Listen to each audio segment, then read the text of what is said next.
আসসালামু আলাইকুম, সকলের উপরে শান্তি বর্ষিত হোক। আমাদের ৬১তম ব্যাচের ট্রেনিং চলছে এবং এটি আগামী ৫ তারিখ পর্যন্ত চলবে। ৬ তারিখ থেকে শুরু হচ্ছে আমাদের ৬২তম ব্যাচ। তো এই এক মাসে আমরা চেষ্টা করছি যে বেসিক লেভেল ফাউন্ডেশনটা যত ভালোভাবে আসলে শেখানো যায়। যেমন আমাদের এখানে ঘটে যাওয়া গত পরশুদিন একটা ঘটনা, এর আগের দিন ঘটনা একটা ঘটেছে যে আমাদের এক ছেলে সে মিডল পার্ট লাগাতে গিয়ে ডিসপ্লে ভেঙে ফেলছে। এই যে ডিসপ্লে লাগাতে মিডল পার্টটা ভেঙে ফেললো, মিডল পার্ট লাগাতে ডিসপ্লেটা ভেঙে ফেললো, এই যে এরকটা হলো কেন হলো, হওয়ার কারণ কি, ফলটা কোথায় ছিল? আসলে যখন বাজারে মিডল পার্ট লাগানো হয়, লোকাল মিডল পার্ট, ওই মুহূর্তে আমরা বেশিরভাগ সময় মিডল পার্টগুলো লাগাই না। আমরা বিগত দিনের অভিজ্ঞতা খুব খারাপ যে মিডল পার্ট পাওয়া যায় বাজারে, তার দাম হচ্ছে 150 থেকে 200 টাকা। অরিজিনাল মিডল পার্টটার দাম 800 থেকে 1000 টাকা। তো যখন এই লোয়ার মিডল পার্ট লাগানো হয়, লাগাতে গিয়ে যখন অতিরিক্ত জোরে চাপ দেয়, তখন এই মিডল পার্টটা চাপে ডিসপ্লে বা অন্য জায়গায় ক্ষতিগ্রস্ত হয়ে যায়। অরিজিনাল ডিসপ্লে ভিন্ন জিনিস, কিন্তু চেঞ্জ করা ডিসপ্লে যদি হয় সেক্ষেত্রে কেউ কী করতে পারবে না, মিডল পার্ট লাগানো যাবে না। আর যদিও লাগাইতে হয়, আগে মিডল পার্টটাকে বসায় ফেলতে হবে।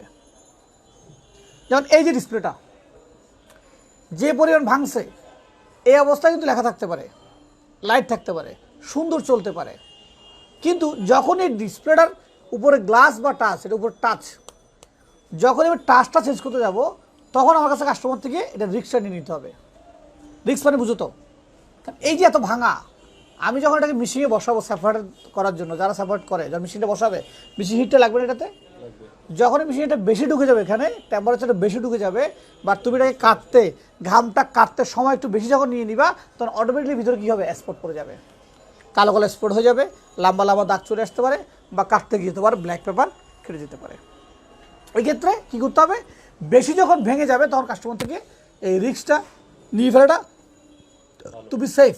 নাহলে কী করবা, তুমি এটা করার জন্য তুমি বিল করছো অ্যারাউন্ড 500 বা 700 800 টাকা, কোনো কারণে ডিসপ্লে নষ্ট হয়ে গেছে, তখন ডিসপ্লে কিনতে হবে 1200 বা 1500 টাকা দিয়ে।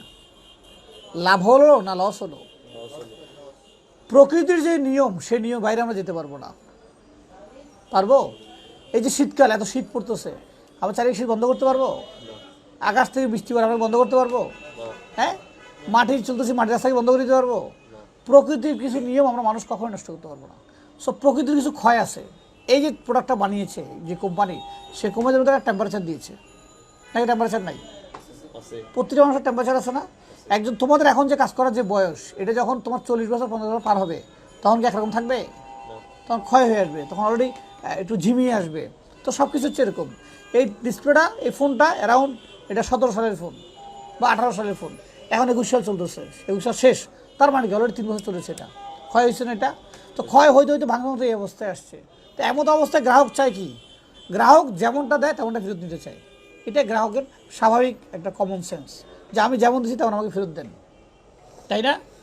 আর মেডিকেলে সিজার করে, সিজার করার সময় কিন্তু বনসাইন নেয় না?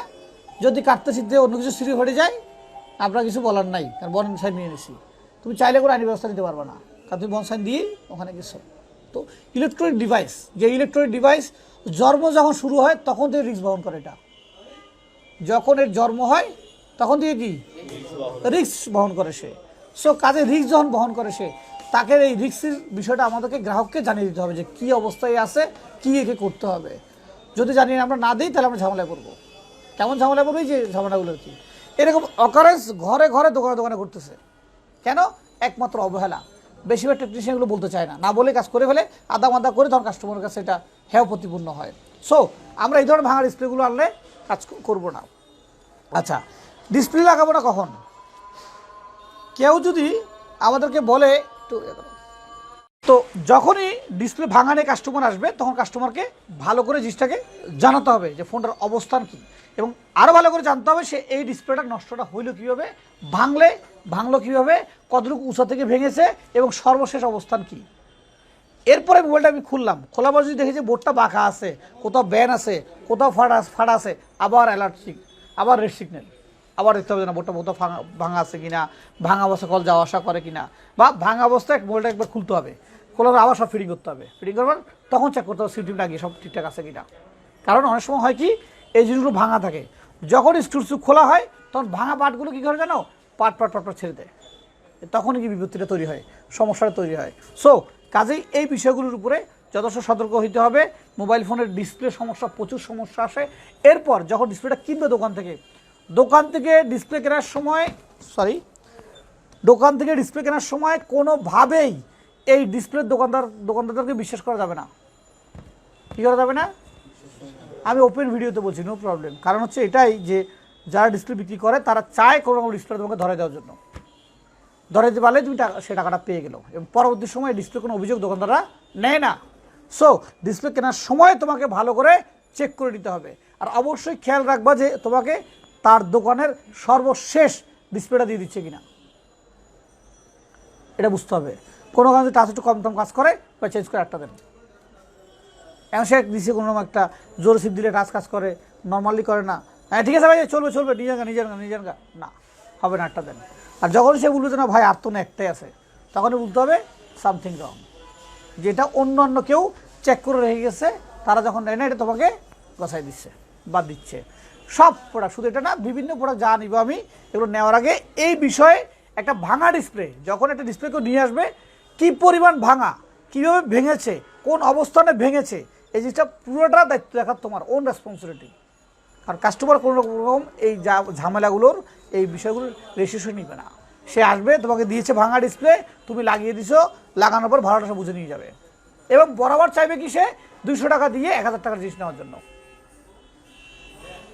বোঝা গেল বিষয়টা? সো প্রথম থেকেই এই ডিসপ্লে রিসিভে বা মোবাইল রিসিভের কাজে সতর্ক হতে হবে। এবার আসি ডেড ফোন। এই ফোনটা ডেড, এই ফোনটা যদি ডেড যেহেতু আমাকে বলছে ওরা, ডেড ফোনটা আমি কী করবো?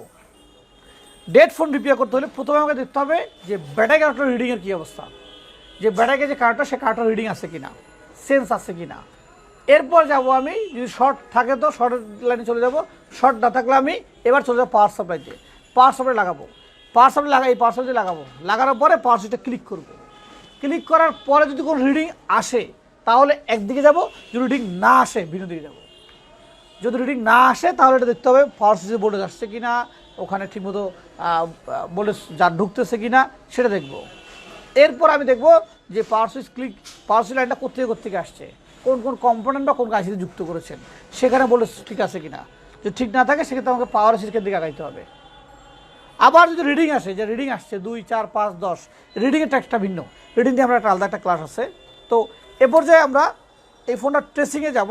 তো ট্রেসিংয়ে যাওয়ার আগে আমাদের আগে যে কাজটা ছিল, আমাদের আগে কাজ ছিল কি নিয়ে, কী বিষয় নিয়ে ছিল? লাইট নিয়ে, নাকি লাইট এবং গ্রাফিক্স নিয়ে। ওকে, তো এ পর্যায়ে আমরা লাইট এবং গ্রাফিক্স নিয়ে একটু বিষয়টা বোঝার চেষ্টা করব। লাইট গ্রাফিক্সের অবস্থা কি? আমি পিছনে একটা কানেক্টর রেখেছি না, এখানে বোঝার চেষ্টা করছি যে লাইট এবং গ্রাফিক্সে কি থাকে। একটা মোবাইল যখন লেখা দেখা যায় বা লাইট দেখা যায়, এর মধ্যে কিছু জিনিস কাজ করে। একটা কানেক্টর থাকে, কানেক্টর ডিসপ্লেটা লাগে, যেমন এই যে কানেক্টর, এই যে ডিসপ্লে এর মধ্যে লাগতেছে, বসতেছে। একটা কানেক্টরে কী থাকে, একটা কানেক্টরে কিছু গ্রাফিক্সের যে লেখা আছে না, লেখার কিছু কানেকশন থাকে ওখানে। ওই লেখা চালানোর জন্য, লেখা দেখানোর জন্য কিছু ভোল্টেজ ইউজ করা হয়। ওখানে একটা হাই ভোল্টেজ থাকে, 5 ভোল্ট নেগেটিভ এবং 5 ভোল্ট পজিটিভ। এরপর লোয়ার ভোল্ট থাকে 1.8 বা 2.8, এই ধরনের লোয়ার ভোল্টেজ থাকে ওখানে। কিসের জন্য? লেখার জন্য। 5 ভোল্টে থাকে, লেখার জন্য 1.8 বা লোয়ার ভোল্টে থাকে, আবার লেখার জন্য সিপিইউ থেকে লাইনারও থাকে। 3টি অপশনে বলে দিলাম। লেখার জন্য, লাইটের জন্য কি থাকে? লাইটের জন্য সিপিইউর একটা সিগন্যাল থাকবে ওখানে, এটা I2C হইতে পারে, অ্যানাবল সিগন্যাল হইতে পারে, ABC, CA, BC হইতে পারে। এটা বেশ কিছু বিভিন্ন ইন্ডিকেশন কিছু লাইন থাকে ওগুলোতে। আর মেন লাইন থাকে লাইটের জন্য একটা অ্যানোড, পজিটিভ একটা কানেকশন থাকে, যে কানেকশনের ভোল্টেজ হয় 4.2 থেকে শুরু করে একদম তোমার 35 বা 37 পর্যন্ত হয়। যখন লাইটটা জ্বলে ভোল্টেজের প্রয়োজন হয়। সো লাইট জ্বলতে আমাদের লাইনের উপর প্রয়োজন আছে, পাশাপাশি কী দরকার আছে? ভোল্টেজ। লাইটের সাথে জ্বালানোর জন্য সিপিইউর যে সিগন্যাল লাইন লাগবে সেটাও লাগবে, আবার কি লাগবে? ভোল্টেজও লাগবে। ভোল্টেজ ছাড়া লাইট জ্বলবে না। তো এটাকে আমরা এখানে ভালো করে বুঝাবো। যারা আমাদেরকে দেখছেন, আসলে ভিডিওটা অনেক বড় হয়ে যাচ্ছে, বিভিন্ন বিষয় নিয়ে প্রতিদিন আমাদের ক্লাস হয়। যেহেতু সবাই ফ্রেশার, নতুন, এদেরকে আসলে ধরে আস্তে আস্তে এসব বিষয়গুলো বুঝাইতে হয় আসলে। তো আমরা চেষ্টা করছি, তারই সুফল আমরা দীর্ঘদিন বয়ে আনছি। প্রতি বেচে আমাদের যে স্টুডেন্টরা আসছে তারই নিদর্শন যে আমরা কাজগুলো সফল করার চেষ্টা করছি। ব্যর্থতা প্রত্যেকের মাঝে আছে, আমরা ব্যর্থতার ব্যতিক্রম নই। তবে আমরা চেষ্টা করি আমাদের নিজেদের যে সমস্ত ভুল ইনফরমেশন থাকে সেগুলোকে শুধরানোর জন্য।